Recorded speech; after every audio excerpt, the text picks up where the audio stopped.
Okay, I got all 5 boxes opened up. Looks like I got some extensions here. These are for hanging them on the wall, which I'm going to have to find a spot in my garage. It's kind of full. This is the hydraulic pump and the lines. It looks like some more little spacers.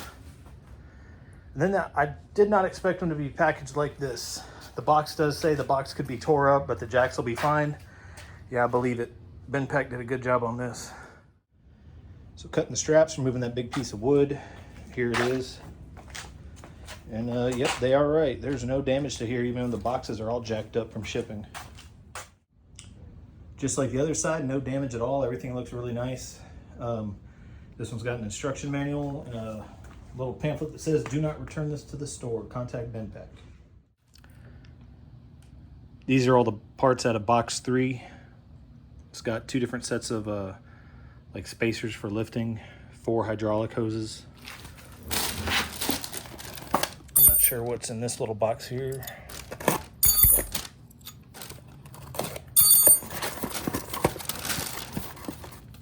Looks like some Loctite and a bunch of fittings, quick connects.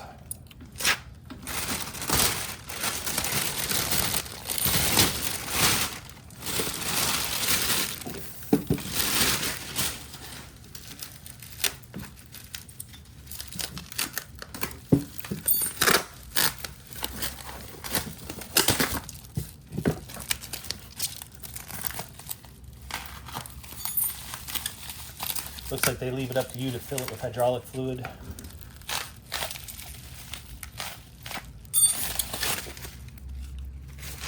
That's pretty cool. I have not looked at the instructions yet to see what kind it takes.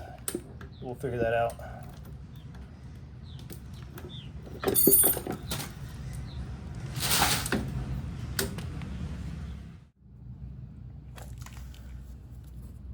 All right, take the Loctite. Pop the caps off this. It says to skip the first thread. Put a little dab there. A little dab there.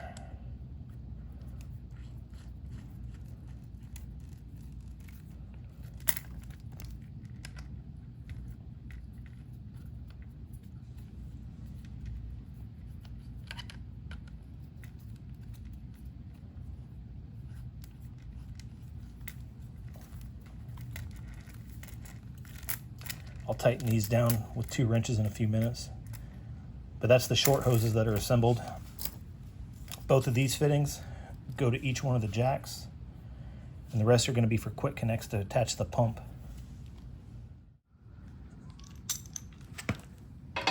All right, now it says to pull the shipping plug out.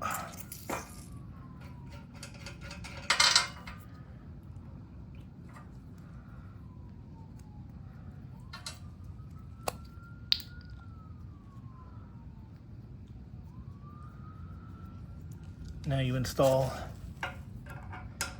the O-ring fitting. You don't use any thread sealant on this one.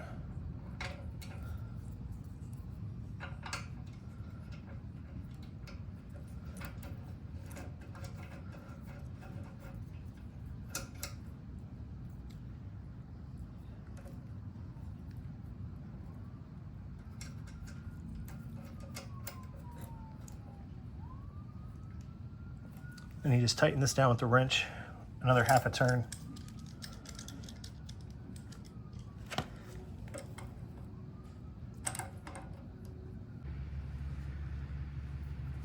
Okay, now we're going to hook up the 2 short hoses. Route it underneath the frame rail in the back, pull the little cap off, and screw it in. You want this end hanging out the side, underneath the frame rail, not over the top, and do the same for the other side. Also remember when you're doing these not to use any thread sealant on these fittings.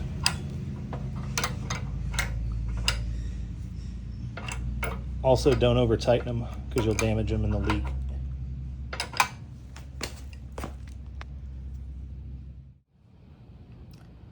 Okay, so now we're going to assemble the fittings onto the pump. You get these loose. little bit of hydraulic fluid is going to come out. Lube up your O-ring and thread it in by hand.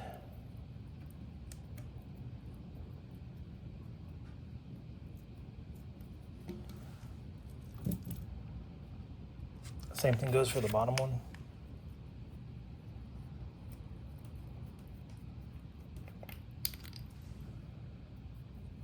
Put a little bit of fluid on your O-ring.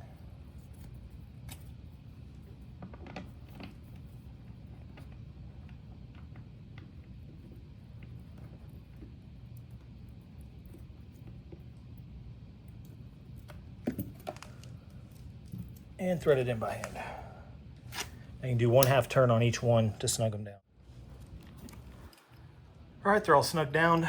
Now I'm going to assemble the 2 long hoses, and then I'll connect everything up and fill the reservoir with transmission fluid.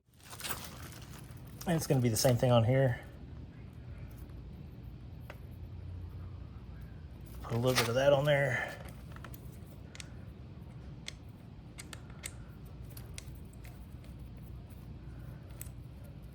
And screw it in. I'll snug these down later. All right, to hook up the hoses, pop these little caps off. This is a quick connect, so get it lined up in the center, pull back, push it forward, now it's locked in place. So connect the other end of the long hose, and then these will connect to the jacks. Also, I'm going to be waiting 24 hours before I test it. The instructions say to let the thread locker cure. So I don't want to mess with it now and have a leak later and take it all back apart. All right, it's been a few days since I got time to mess with these Quickjacks. I put 2 quarts of transmission fluid in the reservoir. I've just plugged in the lines. Nothing's been ran yet. I haven't started the pump. Here's a controller. I'm gonna cycle it a few times. I'm gonna just fill up the lines and then purge out any air, and then I'll add more fluid to top the thing off.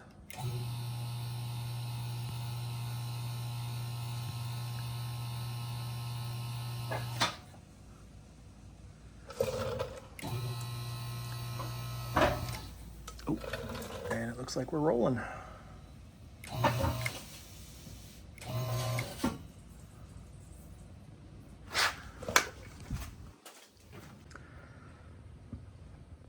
All right, I had to do some different positioning, but everything works good.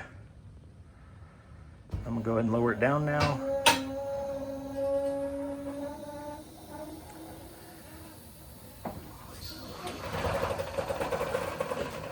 These are gonna make life a lot easier working on my car in the garage. If you have any questions, just hit me up, let me know. Thanks for watching.